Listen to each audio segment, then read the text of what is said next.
Hey, what's going on? Welcome back to Snooty Lounge Podcast, and I got a special guest, the L captain, Ana Torres. How you doing this morning? Doing good, brother. I appreciate you for having me this morning, man. I really thank you for coming on, but I got a baseball in my hand that you signed for me during the Super Regionals. Who was your first autograph that you got? If I'm going to be honest with you, bro, I can't really remember, but I'll just tell you who my favorite player is and was, actually, and who I got is Robinson Cano. Why is it Robinson Cano? I just love the way he played, man. Dominican. He played second base, and he was just a great leader on the field when he played with the Yankees, and he just had a lot of drip, man. He's a swaggy guy, and I always wanted to be like him growing up. So I think that's why I got the nickname Swaggy. A lot of guys call me Swaggy, but it's because I wanted to emulate him. So yeah, man, you got a lot of swag, and I just found out you were a Yankees fan and from Manhattan. Yeah, but I'm gonna focus more on the playoff run that you guys had. I know the first game you played at Valdosta State, and y'all torched them, went 18-7. What was the confidence of the team after that game? It was very high, man. Just knowing that we could battle and compete like that, going back and doing the same thing, and just understanding that, you know, regardless of the situation, we had the experience already. So for us, a lot of the seniors, we just knew, like, just got to go out there and do our thing, and that's what we did. So yeah, that was a really, really good game, 18-7, and then y'all went and played Tampa, the number 1 seed, and y'all torched them and got a trip back to Rollins, and you played Barry State, the 2-game series. Mm-hmm. What was the feeling of you winning the game back here with your fans watching, beating Barry University? Man, there's nothing better than coming home and being able to, more or less, for lack of better words, put on a show for your fans, you know what I mean? Because at the end of the day, you really dream about doing it in front of your people.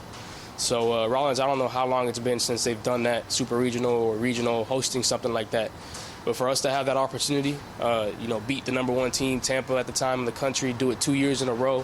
One time at their place, get to do the Super Regional, and then at our place, get to do the Super Regional, to go to the World Series, is you couldn't ask for anything better than that, man. Man, I want to say thank you. Yes, sir. I got to take a picture with you. I got to hold the trophy. I remember on my Instagram, I said I temporarily clinched it with you guys.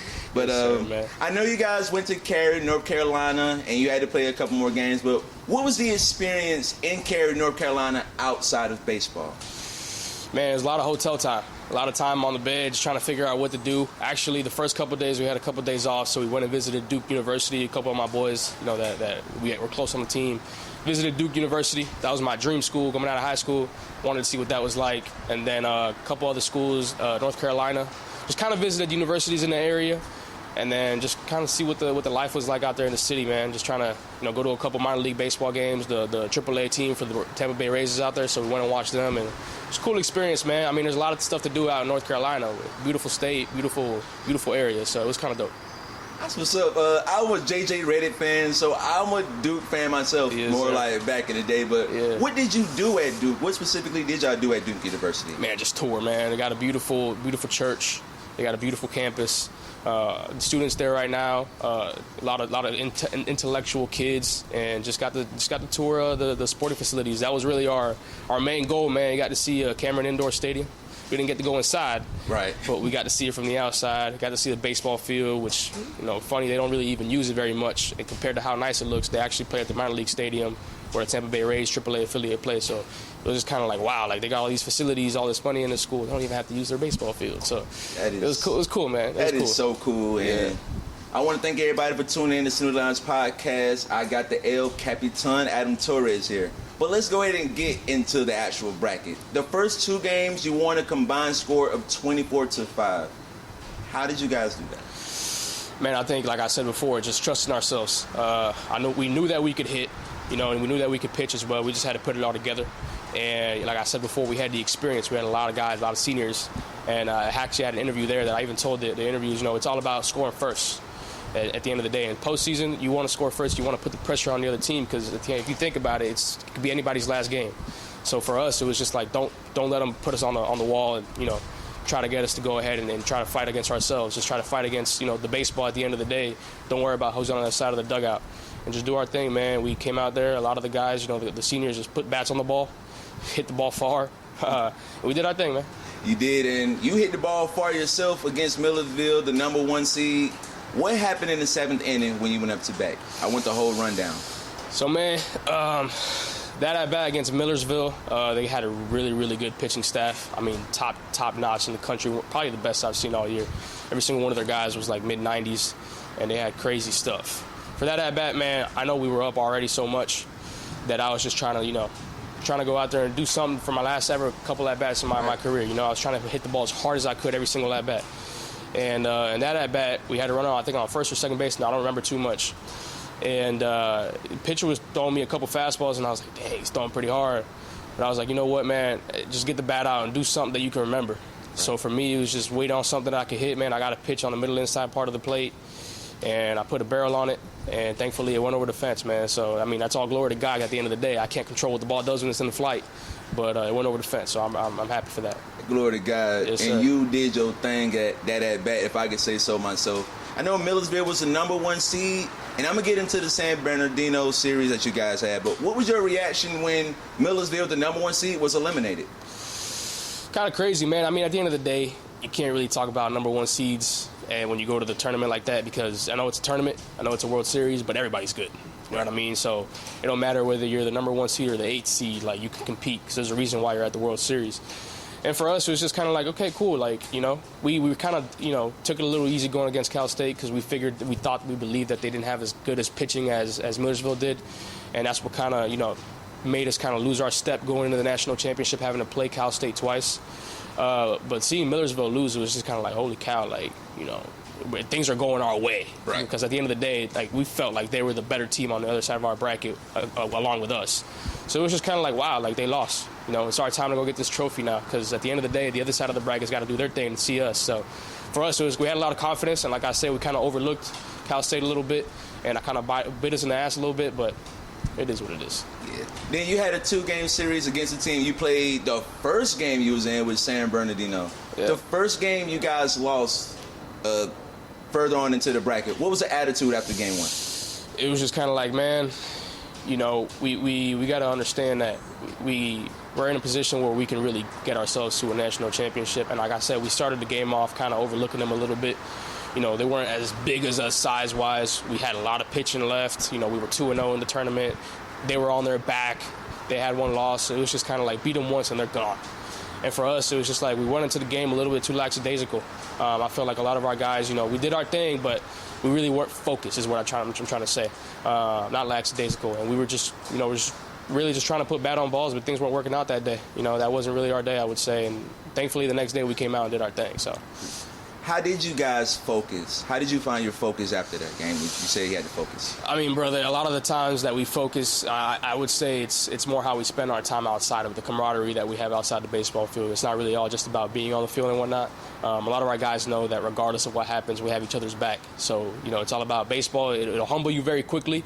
So you got to go out there, and if you have a great day, man, or if you have a bad day, just come out the next day and do your thing, because at the end of the day, whatever happens, happens, man. So for us, we kind of took it with that mentality. We went into the next day, and we did our thing, man. Yeah. So the next game, you guys had to play them again, and you guys clinched the game going to the national championship. What was your immediate thought? We're going to the national championship. Job's not finished, man. Job's not finished. I think Kobe said that best. I think we had to go out there and just do our thing one more time, a couple more times actually, against a good Angelo State team, and just continue to battle, continue to do what we've been doing all year, is playing baseball, man. Like I said before, compete against the baseball, you won't have a problem. You compete against the other team, it'll get in your head. You start doing bad and things like that. You compete against the baseball, you can compete about nothing else but a ball. So that's how we saw it, man. And we went out there and we tried to do our best against Angelo State. And that first game for us was like you see all the flag and all the fans in the stands, and you're like, holy cow, like the way they set it up, it makes you feel like you're playing in Major League Baseball in October, man. So right. It was to actually sit there and think like, damn, this could be my last baseball game, or we could go into another one, but this is for sure the last day I'll ever be playing baseball is this Saturday, June whatever. Just to kind of think about that as I'm looking at the flag, the national anthem, and seeing the other team on the other side, I was just like, holy cow, like, this is a great way to end it, you know what I mean, at the end of the freaking day, whether we win a national championship or not, For me, it was like I wanted to come out here with that trophy, but, things didn't work out that day, but it was an awesome experience. I know it was, for sure. What did you tell the team before the game started? Dude, I think we were just all locked in. I don't think there was too much talking. We were very loose and whatnot, stretching, doing the same things we do all the time, playing around. talking to each other. But we were locked in, man. I think a lot of the guys were ready to go. We knew that we had to win 2 games that day to win a national championship. For us, it was just like, man, don't even talk to me right now. I'm ready to go type stuff. So that's how it was. It's kind of dope. Yeah. So I know the game, it went 5-6. You had a pretty good at-bat. You went 3 for 4 that day, and the game did not go the way that you wanted to go. How did it feel when that last out was made that game? We battled. Kind of waited a little too long to do our thing. But it is what it is, you know. Angelo State, like I said, they also had a very good pitching staff. We were a little bit down in pitching at the time, so we had to find a way and battle it out to try to figure out how we were going to come back, whether it was through offense. We knew we could out hit them. We just, you know, hit into a couple double plays. I hit into one myself the first inning. And, you know, got ourselves out of some innings that, you know, we should have scored some runs and really put the pressure on them. Like I said, whoever scores first really in the postseason is who's going to win the game, because it's hard to battle back when you know you got your back on the wall. But at the end of the day, you know, congratulations to them. They were a great baseball team, but we did everything we could that day, and, you know, it didn't work out. So I know it's been a couple of days since the game's been going. The game happened. What would you tell your teammates right now? It's been a couple days since the game has been over. What would you tell your teammates right now? Man, I just want to see my guys and hug them. I don't think I want to tell them anything about baseball. I don't think a lot of the seniors, man, we're just moving on in life, and we understand that what we did out there on the field, for us to be able to go back to baseball heaven and do that twice, not a lot of people get to do that. So I know whether it's me, myself, I don't have any remorse, but a lot of my guys, I know they're living life right now, enjoying it. And I miss a lot of them, bro. If I were to tell them something, I'd say, I miss you, bro. I got a couple guys that are around here I'm probably going to see after this. So, but yeah, man, that's what I would say. I want to say you had a very, very great season. You batted .362, 58 for 50 games played, and also the 3rd most hits in the history of Rollins College, 92. But you made an Instagram post, a last post saying, Adam Torres is out. Excuse me. No problem. What will you miss the most about Rollins Tars baseball? Man, I mean, being around the boys. I think once you're done playing, whether it's professional, college, whatever it is, man, what you miss most is being around the boys and you know, having that camaraderie, you know, messing around in the clubhouse, playing that loud music. And I would always come in with my speaker. It's a small little Sony speaker, but I would be the first one to start playing music, trying to get the vibes going, man. I guess I would say miss that, man, but like I said, at the end of the day, we have a very good connection, all of us. I'm going to miss being out there on that field, man. You know, hearing from the coaches, being able to be a part of a team, and a lot of that stuff, man. You think about that stuff when you're done. Like, when baseball was over for me that day, I was like, dang, like, I didn't really cry on that field. Like I said before, I don't really believe in crying in baseball. Instead, in the Sandlot. I grew up watching that movie. It's my favorite baseball movie ever.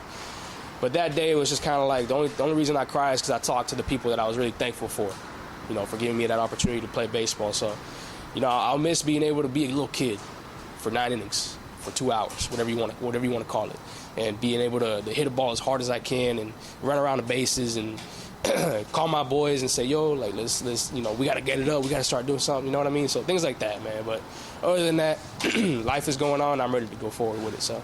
Yeah, I know life is going forward for you, and I want to say I really, really do want to thank you for coming here and doing this interview today. I know the memories you're going to have with Rollins Tars is going to last with you forever, and